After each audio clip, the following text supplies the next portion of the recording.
1437 বছর আগে 10 হিজরিতে দুনিয়া থেকে চলে গেছেন। বর্তমান 1437 হিজরি। 1437 বছর আগে চলে গেছে।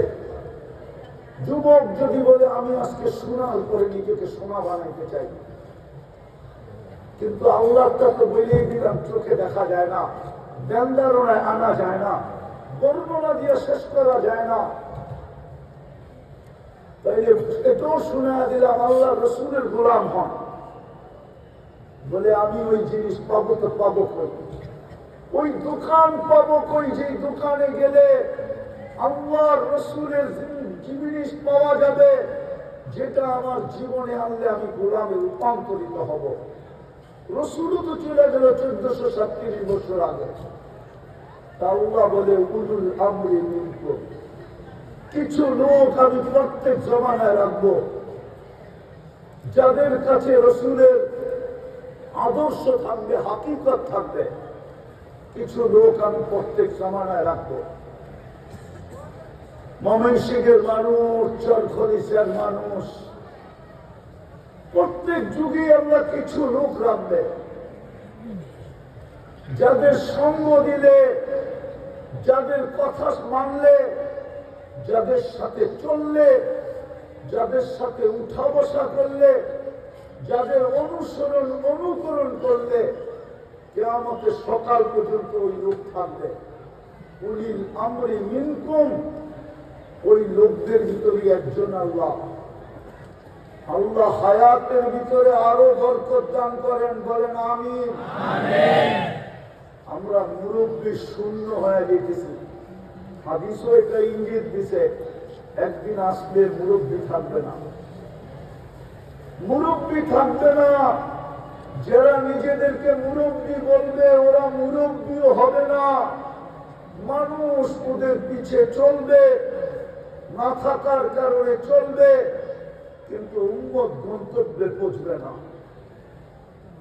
ওই উম্মতের মধ্যে, ওই আদর্শের মধ্যে একজন এখানে আছে, তোর খলিচায় আছে, আছে আছে বাংলাদেশে কিছু আছে এখনো হাতের গোনা। কিন্তু যদি দেখি তাহলে সবচেয়ে বড় মুরব্বী আজকে চর খলিচায় আছে। আরে জোরে বলেন না সুবহানাল্লাহ। এটা আপনাদের ভাগ্য, ভাগ্য আল্লাহ ভাগ্য দিচ্ছেন, নেয়ামত দিচ্ছেন। কোরআন এদিকে ইঙ্গিত দিছে, লাইন শাকারতুম লাযিদান্নাকুম, যদি কদর করো, মূল্যায়ন করো, তাইলে নেয়ামত তোমাদের ভিতরে আরো বাড়ায় দিব। আর যদি কদর না করো, মূল্যায়ন না করো, তাহলে শাস্তির জন্য প্রস্তুত থাকো। এই উম্মতের শাস্তি বেশি হবে, কেননা এই উম্মতের জন্য আল্লাহ সিলসিলা চালু করছেন। কোন উম্মতের জন্য করছেন কিনা কোরআনে ইঙ্গিত পাওয়া যায় না, কিন্তু এই উম্মতের জন্য কোরআনে সুস্পষ্ট পাওয়া যায়।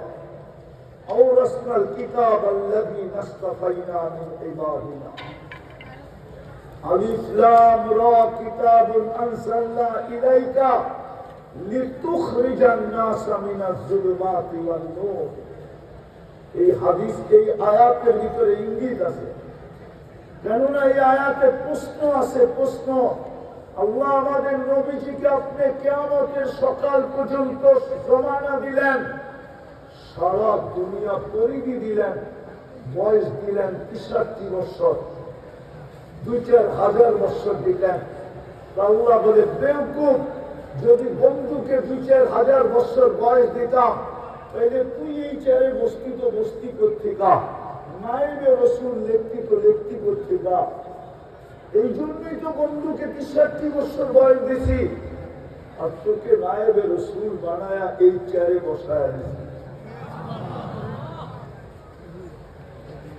তো চর খলিচায় একজন আছে, যদি চাও, আমি যুবকদের পায়ে হাত দিয়া বলবো, যদি চাও, যদি তুমি জান্নাত চাও, আর যদি বলো আমি দুনিয়া নিয়েই খুশি, তাহলে কোরআনও বলছে আরাবি তুমিল হায়াতুদ দুনিয়া, এই ৬০-৭০ বৎসরের দুনিয়া নিয়ে তুই খুশি হয়ে গেলি, ওয়াল আখিরাতু খায়রু ওয়া আবকা। আখিরাত জান্নাতের তো উত্তম কোন জিনিস নাই, জান্নাতের থেকে উত্তম তো কোনো জিনিস নাই, যেখানে যা যাবে তা মিলবে।